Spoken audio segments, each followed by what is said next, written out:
Sir IIT बाबा, अरे IIT बाबा को ऐसे ही घेर रखा है लोगों ने। इस दुनिया में तुम कुछ भी प्राप्त कर लोगे तो तुम ये मत समझना कि तुम्हें सब कुछ मिल गया। आईआईटी बाबा के ऊपर सुनो थोड़ा सा। अच्छा, आईआईटी बाबा आपकी नजर में अच्छे हैं या खराब हैं, आप बताओ। आप क्या समझते हो? कुछ कह रहे हैं खराब है। तो यही बात है ना। तो व्यक्ति किसी को जो निर्धारित करते हैं वो अपनी समझ से निर्धारित करते हैं।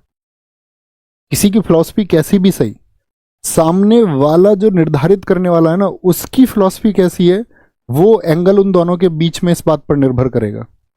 सामने वाले की समझ विकसित नहीं है, सामने वाला कितनी भी बौद्धिकता की बातें कर ले, कोई अर्थ नहीं। सामने वाला बौद्धिक, कहने वाला बौद्धिक, तो मजा आ जाए, मतलब नया रस पैदा हो जाए, तभी तो पैदा होगा। ऊपर ऊपर से कुछ जान लोगे तो कोई मतलब थोड़ी है। ऊपर ऊपर से कुछ सुना, देखा और अपनी एजम्पशंस मान ली। जैसे मान के चलो ओशो पे बड़ा डिस्कशन होता है देश में।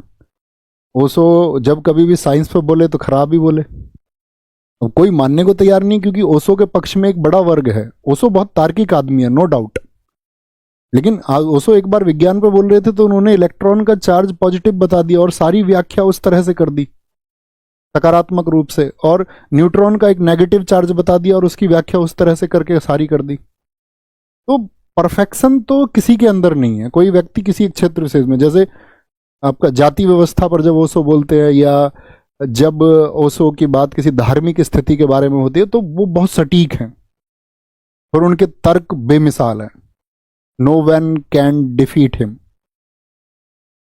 ऐसी आईआईटी बाबा है। तो वहां पर एक बाबा और हुए, उन्होंने एक बड़ा अच्छा मैसेज दिया, वो मैं आपको देना चाहूंगा। मुझे उस सारी वीडियोस में से या सारे तर्कों में से जो एक तर्क मुझे मिला वो मैं आप तक पहुंचाना चाहूंगा, सॉल्यूशन क्या है, निष्कर्ष। तो उन्होंने एक बात कही, जैसे कि भाई बहुत सारे लोगों ने बोला यार आईआईटी बाबा तो चरसी हैं, वो तो सिगरेट विगरेट पीते हैं। ये भी सही बात है भाई। जो लोग नशे की प्रवृत्ति के लोग नहीं हैं, क्योंकि सीधी सी बात है कि जो सही व्यक्ति होंगे वो नशे की प्रवृत्ति के खिलाफ होंगे, वो अच्छी बात है। लेकिन मान के चलो किसी व्यक्ति ने अपने निजी जीवन में उसको अपनाया, तो उन्होंने एक प्रश्न किया था, ठीक है। उन्होंने कहा कि भाई आपका बच्चा अगर बहुत बीमार है और उसको एक त्वरित इलाज की जरूरत है बहुत जल्दी, और वो इलाज उसको अभी मिलना जरूरी है। अब आपके पास दो डॉक्टर की चॉइस है, समझना मेरी बात को। वो उन्होंने कहा कि आपके पास दो डॉक्टर की चॉइस है।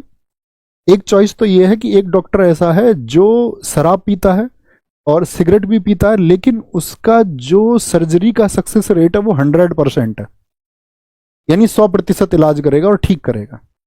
वहीं पे एक व्यक्ति बहुत ऐसी अच्छा धार्मिक प्रवृत्ति का है, और मान के चलो कुछ भी वो उस तरह की चीजें जो नेगेटिव है, नशा या कुछ भी, वेज नॉन वेज XYZ जो अभी आप कंपैरिजन करें, वो सबका सेवन नहीं करता है, और उसका जो सक्सेस रेट है वो है 30%, यानी 100 में से 30 इलाज उसके सफल होते हैं, 70 में वो विफल हो जाता है। आप अपने बच्चे को किसके पास लेके जाएंगे, ये मुझे बताएं।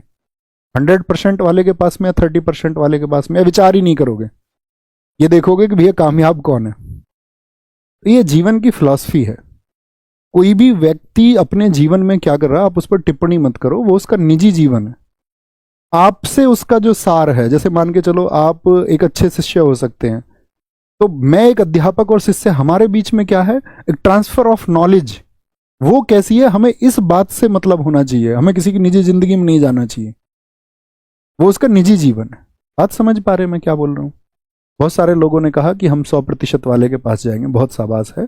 और इसमें कोई जो कह रहा है कि मैं 30% वाले के पास जाऊंगा, तो इसका मतलब तो ये हुआ उस बच्चे को, उसको अपने बच्चे से प्यार प्रेम नहीं है, और जिसको अपने बच्चे से प्रेम नहीं है तो इसका मतलब है फिर उसके जो सारे दावे हैं, उसकी जो सारी समझ है वो अविकसित है, फिर तो कोई अर्थ ही नहीं रहा ना, है ना।